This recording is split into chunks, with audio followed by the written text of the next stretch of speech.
planet. Again, this is the CIA symbol. Again, there's the cross with the sun on the cross. And this sun symbolism is something that you can read this brotherhood by. I came across this shot, or this symbol, in the City of London. Now, we'll get to this. The City of London is the operational epicenter of this global web of manipulation. And this is across the road from St. Paul's Cathedral. And again, you see the same symbolism, and on the center you've got the black sun. Now, the black sun symbolizes two things. It symbolizes the negative use of solar energy, and it also symbolizes something that's becoming more and more obvious, and people are becoming more aware of, and that's that it's not just the planets that go around the sun in this solar system. This solar system is also traveling around a central point. And that central point is known symbolically as the black sun, kind of a galactic center, and it takes 26,000 years for the solar system to go around that sun, and we are now in the process of completing one of those 26,000 year cycles, which is why the world is changing, and is going to change dramatically in the next 15 years to 2012. So again, this symbol keeps coming up in the modern world as well as the ancient one. Now, even in the design of cities, which this brotherhood has in the modern world controlled, you see exactly the same symbol. What you're looking at here is the Arc de Triomphe in Paris. Paris, like Washington and London, is a mass of esoteric symbolism and sacred geometry built by design into the street plan. And so what you have is the Arc de Triomphe with the circle around it. There's the center of the sun on the cross, if you like. And going off from there are 12 roads breaking up into the 12 segments, just like that symbol I showed you a few minutes ago. And this, again, is sun symbolism from the ancient world carried by this group. And even in the road, on the road plan around the Arc de Triomphe, you see the sun there making the point. But if you don't realize where all this is coming from, it just seems like kind of nice design. Again, up there, Order of the Knights Templar in the York Rite of Freemasonry. That symbol there with the cross and the crown is the way the symbol of the circle and the cross has been got into Christian churches without people realizing what it means. It's the same symbol, the cross and the circle. And again, you see the same symbol here. This is the famous painting by Leonardo da Vinci. Leonardo da Vinci was a very high initiate. In fact, he was the Grand Master of a elite secret society, still very much part of the manipulation today, called the Priory of Sion, S-I-O-N. And Sion comes from a Sanskrit word meaning the sun. The Priory of the Sun is what it's actually saying. And this guy was an initiate who knew the underground story and the underground knowledge. This is why Da Vinci was able to make predictions and draw pictures of various technologies that were well ahead of his time. Now, what he's done here is present the Last Supper picture in the form of symbolizing that same symbol, the cross, and the sun on the middle and the circle. He's depicted Jesus as the sun, hence the halo around his head there, and he's broken up the disciples into 4 sets of 3, symbolizing the 3-month periods of the seasons and the sun going through them. This is why this constant recurring number of 12 and 1, the hero and the 12 followers, constantly reoccurs. This is why you have King Arthur and the Knights of the Round Table, the circle of the zodiac. This is why again and again the big religious heroes had 12 followers, the sun and the months and the areas of the zodiac.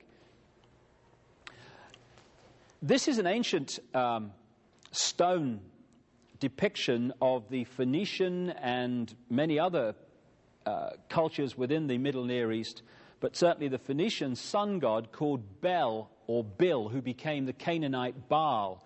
And there you see the halo around the top of his head symbolizing the sun. And this is vastly ahead of the emergence of Christianity, which then used the halo, because the same symbolism was used, because again is Zoroaster depicted with the halo and the rays around his head, because these guys did not actually exist. They were symbols of the sun.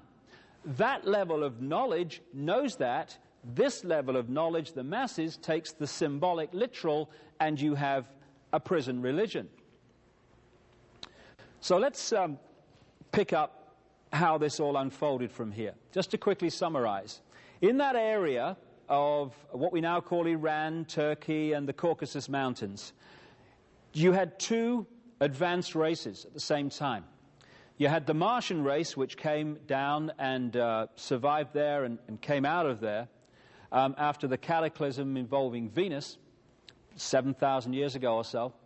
But you also had another race, which the Sumerian text called the Anunnaki, a reptilian race.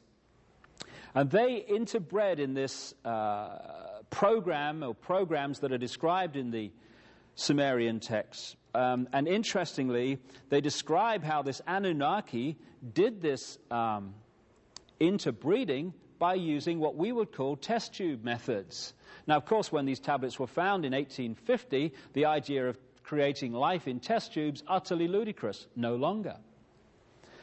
And so you had the interbreeding between the white race, the Martian race, and the Anunnaki. And the outcome of that was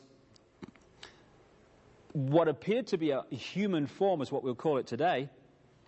But within that white race were particular bloodlines that were very, very reptilian. And again, you have to look in detail in The Biggest Secret to see the enormous documentation of this, but it's these bloodlines, this particularly the white reptilian, the Anunnaki Martian bloodlines, that actually have run the world ever since. Demonstrably, the white race took the world over. They came out of the Caucasus Mountains and this area of the world in two basic ways. Go one way first, by land. They came out of the Caucasus Mountains, and incidentally, what do Americans call white people? Caucasian. Why do they call them after some mountains in the Near East? Because that's where the white race came from. They came across land into Europe, and they changed their names. They were the Scythians, they were the Sumerians, they were many different names. And if you follow the movement of people, you find that they became the white race of Europe.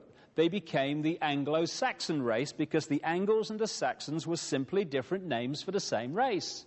They became the Scandinavian peoples, they became the British, they became the French, they became the European white race.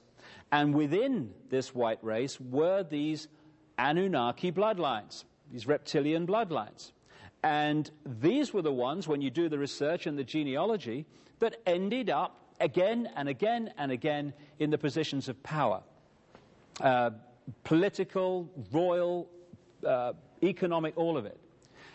And so, not only did they come across land in that way, much earlier, around 3000 BC, through a white race called the Phoenicians, they went by sea to Britain. And what we call the British culture, which of course has had such an effect on passing on that culture to the rest of the world, is actually the Phoenician culture. It comes from the Near East. And the proof of that is endless in the artifacts and the legends and the stories that have been left. For instance, what you see there in that depiction on the coin, an ancient coin, is a Phoenician goddess called Barati. And on the other side, you see the classic depiction by the British of their goddess, Britannia. And they are the same, because Britannia was Barati. The Phoenicians worshipped two deities. One was the male, Barat. One was the female, Barati. And she became Britannia, and Barat and Barati became Baritan and the British. The British culture is, in effect, the Phoenician culture.